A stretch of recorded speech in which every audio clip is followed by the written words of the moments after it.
लेव्यवस्था अध्याय 25।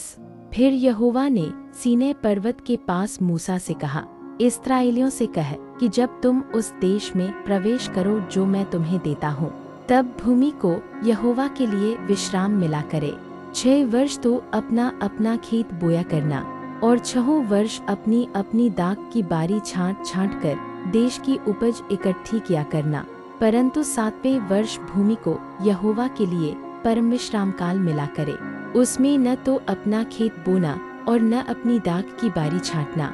जो कुछ काटे हुए खेत में अपने आप से उगे उसे न काटना, और अपनी बिन छांटी हुई दाखलता की दाखों को न तोड़ना, क्योंकि वह भूमि के लिए परम विश्राम का वर्ष होगा।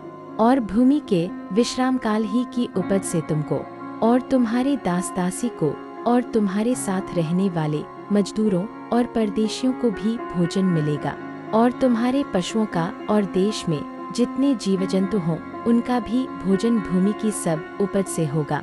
और 7 विश्राम वर्ष अर्थात 7 गुना 7 वर्ष गिन लेना। 7 विश्राम वर्षों का यह समय 49 वर्ष होगा। तब 7वें महीने के 10वें दिन को अर्थात प्रायश्चित के दिन जय जयकार के महाशब्द का नरसिंगा अपने सारे देश में सब कहीं फूंकवाना, और उस 50वें वर्ष को पवित्र करके मानना, और देश के सारे निवासियों के लिए छुटकारे का प्रचार करना। वह वर्ष तुम्हारे यहाँ जुबली कहलाए। उसमें तुम अपनी अपनी निज भूमि और अपने अपने घराने में लौटने पाओगे। तुम्हारे यहाँ वह 50वां वर्ष जुबली का वर्ष कहलाए।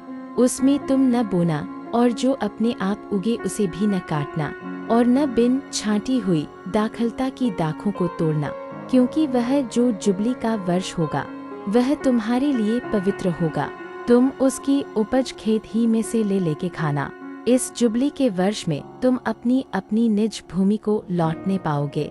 और यदि तुम अपने भाई बंधु के हाथ कुछ बेचो वा अपने भाई बंधु से कुछ मोल लो, तो तुम एक दूसरे पर अंधेर न करना। जुबली के पीछे जितने वर्ष बीते हों उनकी गिनती के अनुसार दाम ठहरा के एक दूसरे से मोल लेना, और शेष वर्षों की उपज के अनुसार वह तेरे हाथ बेचे। जितने वर्ष और रहे उतना ही दाम बढ़ाना, और जितने वर्ष कम रहे उतना ही दाम घटाना, क्योंकि वर्ष की उपज जितनी हो उतनी ही वह तेरे हाथ बेचेगा। और तुम अपने अपने भाई बंधु पर अंधेर न करना। अपने परमेश्वर का भय मानना। मैं तुम्हारा परमेश्वर यहोवा हूँ। इसलिए तुम मेरी विधियों को मानना और मेरे नियमों पर समझ बूझ कर चलना, क्योंकि ऐसा करने से तुम उस देश में निडर बसे रहोगे, और भूमि अपनी उपज उपजाया करेगी, और तुम पेट भर खाया करोगे और उस देश में निडर बसे रहोगे। और यदि तुम कहो कि 7वें वर्ष में हम क्या खाएंगे, न तो हम बोएंगे न अपने खेत की उपज इकट्ठी करेंगे, तो जानो कि मैं तुमको 6वें वर्ष में ऐसी आशीष दूंगा कि भूमि की उपज 3 वर्ष तक काम आएगी। तुम 8वें वर्ष में बोओगे और पुरानी उपज में से खाते रहोगे, और 9वें वर्ष की उपज में से खाते रहोगे। भूमि सदा के लिए तो बेची न जाए, क्योंकि भूमि मेरी है और उसमें तुम परदेशी और बाहरी होगे। लेकिन तुम अपने भाग के सारे देश में भूमि को छुड़ा लेने देना। यदि तेरा कोई भाई बंधु कंगाल होकर अपनी निज भूमि में से कुछ बेच डाले, तो उसके कुटुंबियों में से जो सबसे निकट हो वह आकर अपने भाई बंधु के बेचे हुए भाग को छुड़ा ले। और यदि किसी मनुष्य के लिए कोई छुड़ाने वाला न हो और उसके पास इतना धन हो कि आप ही अपने भाग को छुड़ा ले सके, तो वह उसके बिकने के समय से वर्षों की गिनती करके शेष वर्षों की उपज का दाम उसको जिसने उसे मोल लिया हो फेर दे। तब वह अपनी निज भूमि का अधिकारी हो जाए।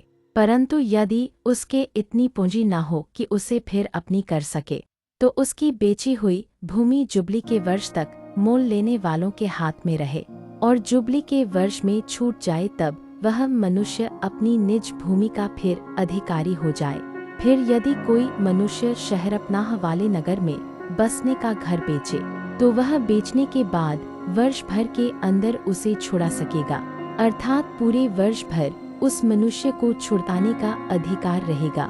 परंतु यदि वह वर्ष भर में न छुड़ाए, तो वह घर जो शहरपनाह वाले नगर में हो मोल लेने वाले का बना रहे और पीढ़ी पीढ़ी में उसी में वंश का बना रहे और जुबली के वर्ष में भी न छूटे, परंतु बिना शहरपनाह के गांवों के घर तो देश के खेतों के समान गिने जाए।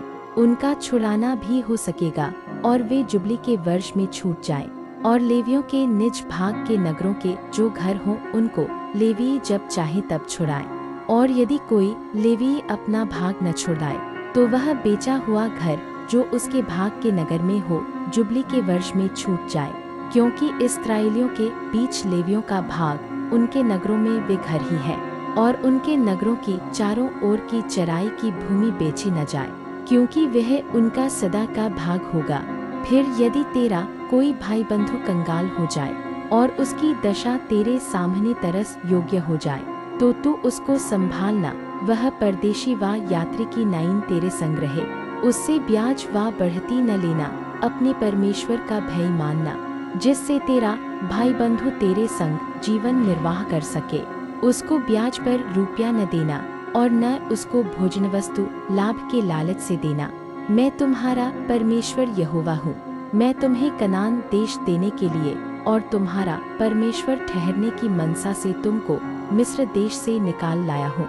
फिर यदि तेरा कोई भाई बंधु तेरे सामने कंगाल होकर अपने आप को तेरे हाथ बेच डाले तो उससे दास के समान सेवा न करवाना, वह तेरे संग मजदूर व यात्री की नाइन रहे और जुबली के वर्ष तक तेरे संग रहकर सेवा करता रहे। तब वह बाल बच्चों समेत तेरे पास से निकल जाए और अपने कुटुंब में और अपने पितरों की निज भूमि में लौट जाए, क्योंकि वे मेरे ही दास हैं जिनको मैं मिस्र देश से निकाल लाया हूँ। इसलिए वे दास की रीति से न बेचे जाएं। उस पर कठोरता से अधिकार न करना, अपने परमेश्वर का भय मानते रहना। तेरे जो दास दासियां होवे तुम्हारी चारों ओर की जातियों में से हों और दास और दासियां उन्हीं में से मोल लेना। और जो यात्री लोग तुम्हारे बीच में परदेशी होकर रहेंगे उनमें से और उनके घरानों में से भी जो तुम्हारे आसपास हों और जो तुम्हारे देश में उत्पन्न हुए हों, उनमें से तुम दास और दासी मोल लो और वे तुम्हारा भाग ठहरे। और तुम अपने पुत्रों को भी जो तुम्हारे बाद होंगे उनके अधिकारी कर सकोगे और वे उनका भाग ठहरे। उनमें से तुम सदा अपने लिए दास लिया करना, परंतु तुम्हारे भाई बंधु जो इस्राएली हों उन पर अपना अधिकार कठोरता से न जताना। फिर यदि तेरे सामने कोई परदेशी व यात्री धनी हो जाए और उसके सामने तेरा भाई कंगाल होकर अपने आप को तेरे सामने उस परदेशी व यात्री व उसके वंश के हाथ बेच डाले, तो उसके बिक जाने के बाद वह फिर छुड़ाया जा सकता है। उसके भाइयों में से कोई उसको छुड़ा सकता है, व उसका चाचा व चचेरा भाई तथा उसके कुल का कोई भी निकट कुटुंबी उसको छुड़ा सकता है। व यदि वह धनी हो जाए तो वह आप ही अपने को छुड़ा सकता है। वह अपने मोल लेने वाले के साथ अपने बिकने के वर्ष से जुबली के वर्ष तक हिसाब करे और उसके बिकने का दाम वर्षों की गिनती के अनुसार हो, अर्थात वह दाम मजदूर के दिवसों के समान उसके साथ होगा। यदि जुबली के बहुत वर्ष रह जाए तो जितने रुपयों से वह मोल लिया गया हो उनमें से वह अपने छुड़ाने का दाम उतने वर्षों के अनुसार फेर दे। और यदि जुबली के वर्ष के थोड़े वर्ष रह गए हों तो भी वह अपने स्वामी के साथ हिसाब करके अपने छुड़ाने का दाम उतने ही वर्षों के अनुसार फेर दे। वह अपने स्वामी के संग उस मजदूर के समान रहे जिसकी वार्षिक मजदूरी ठहराई जाती हो, और उसका स्वामी उस पर तेरे सामने कठोरता से अधिकार न जताने पाए। और यदि वह इन रीतियों से छुड़ाया न जाए तो वह जुबली के वर्ष में अपने बाल बच्चों समेत छूट जाए, क्योंकि इस्राएली मेरे ही दास हैं, वे मिस्र देश से मेरे ही निकाले हुए दास हैं। मैं तुम्हारा परमेश्वर यहोवा हूँ।